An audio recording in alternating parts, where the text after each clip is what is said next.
اللہ کے راستے میں نکال کر 6 صفات پر عملی مشق کرائی جاتی ہے، جس پر عمل کرنے سے پورے دین پر چلنا آسان ہو جاتا ہے۔ وہ 6 صفات یہ ہیں: پہلی صفت ہے ایمان، دوسری صفت ہے نماز، تیسری صفت ہے علم و ذکر، چوتھی صفت ہے اکرام مسلم، پانچویں صفت ہے اخلاص نیت، چھٹی صفت ہے دعوت و تبلیغ۔ پہلی صفت ہے ایمان۔ ایمان کے بول ہیں لا الہ الا اللہ محمد الرسول اللہ صلی اللہ علیہ وسلم۔ اس کا مقصد ہے میرے دل کا یقین ٹھیک ہو جائے، ایک اللہ سے ہونے کا یقین میرے دل کے اندر آ جائے اور غیر سے ہونے کا یقین میرے دل سے نکل جائے، اور حضرت محمد صلی اللہ علیہ وسلم کے طریقے میں 100% کامیابی ہے، غیروں کے طریقے میں 100% ناکامی ہے، اس کا یقین میرے دل کے اندر آ جائے۔ ہر ایک ایمان والا اپنے ایمان کو بنانے اور بچانے کے لیے موت تک محتاج ہے۔ کوئی بھی ایمان والا اس بات کا دعویٰ نہیں کر سکتا کہ میرا ایمان کامل اور مکمل ہو گیا جب تک کہ اس کا ایمان پر خاتمہ نہ ہو جائے۔ ہمارا ایمان گھٹتا بھی ہے اور بڑھتا بھی ہے۔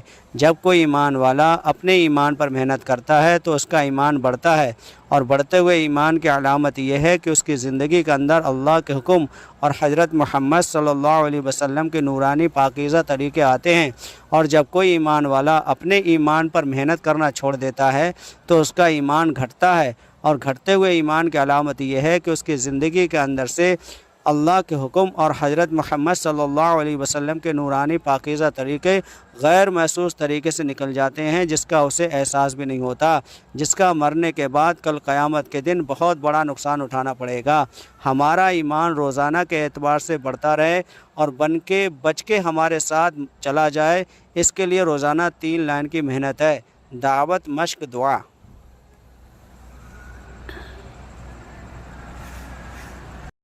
دوسری صفت ہے نماز۔ نماز کا مقصد یہ ہے ہماری زندگی صفت صلاۃ پر آ جائے۔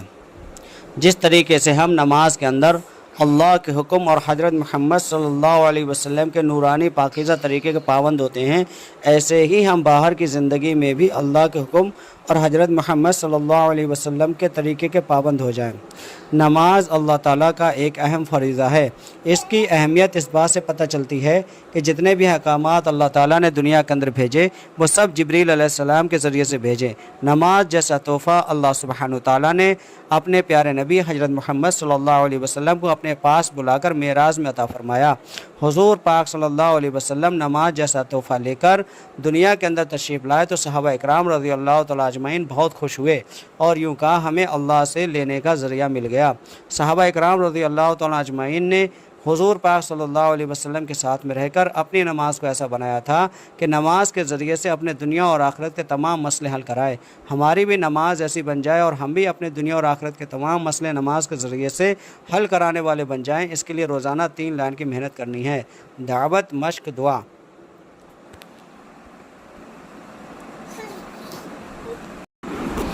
تیسری صفت ہے علم اور ذکر۔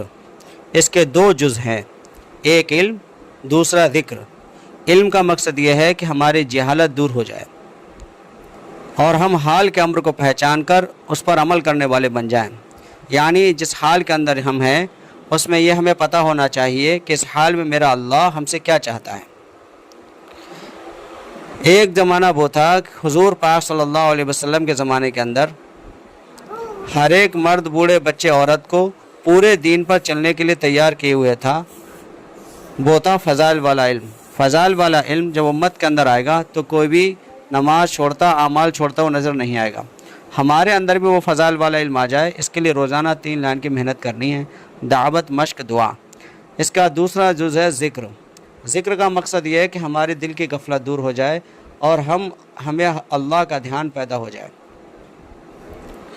آج دنیا کو بولتے بولتے، دنیا کو کہتے کہتے دنیا ہمارے دل میں گھر کر گئی ہے۔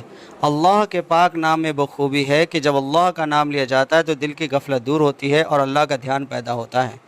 ہمیں بھی ہر وقت اللہ کا دھیان پیدا ہو جائے، اس کے لیے روزانہ 3 لائن کی محنت کرنی ہے: دعوت، مشق، دعا۔ چوتھی صفت ہے اکرام مسلم۔ اس کا مقصد یہ ہے کہ امت کے اندر جوڑ پیدا ہو جائے اور ہم ہر ایک کے مرتبے کو پہچان کر اس کا اکرام کرنے والے بن جائیں، کیونکہ دین جو پھیلا ہے وہ حضرت محمد صلی اللہ علیہ وسلم کے عمدہ اخلاق کے ذریعے سے پھیلا ہے۔ وہی اخلاق صحابہ اکرام رضی اللہ تعالیٰ عنہ نے سیکھا ہے اور آپ نے امت کے سامنے پیش کیے، تو آپ رضی اللہ تعالیٰ اجمعین کے اخلاق بھی دین کے پھیلنے کا ذریعہ بنے۔ ہمارے بھی اخلاق ایسے ہو جائیں، اس کے لیے روزانہ 3 لائن کی محنت کرنی ہے: دعوت، مشق، دعا۔ 5ویں صفت ہے اخلاص نیت۔ اس کا مقصد یہ ہے کہ ہم ہر ایک نیک عمل کو اللہ کی رضا کے لیے کرنے والے بن جائیں۔ کس نے کون سا عمل کس کے لیے کیا ہے اللہ کے علاوہ کوئی نہیں جانتا، اور کس نے کون سا عمل کس کے لیے کیا تھا یہ تو مرنے کے بعد کل قیامت کے دن پتہ چلے گا۔ کل قیامت کے دن اعمال کی گنتی نہیں ہوگی بلکہ عمل کا وزن کیا جائے گا، اور عمل کے اندر جو وزن پیدا ہوتا ہے وہ اخلاص کے ذریعے پیدا ہوتا ہے۔ ہمارے اعمال میں بھی وزن پیدا ہو جائے، اس کے لیے روزانہ 3 لائن کی محنت کرنی ہے: دعوت، مشق، دعا۔ 6ٹھی صفت ہے دعوت و تبلیغ۔ اس کا مقصد یہ ہے کہ ہماری زندگی سے جان مال کا دھوکہ نکل جائے۔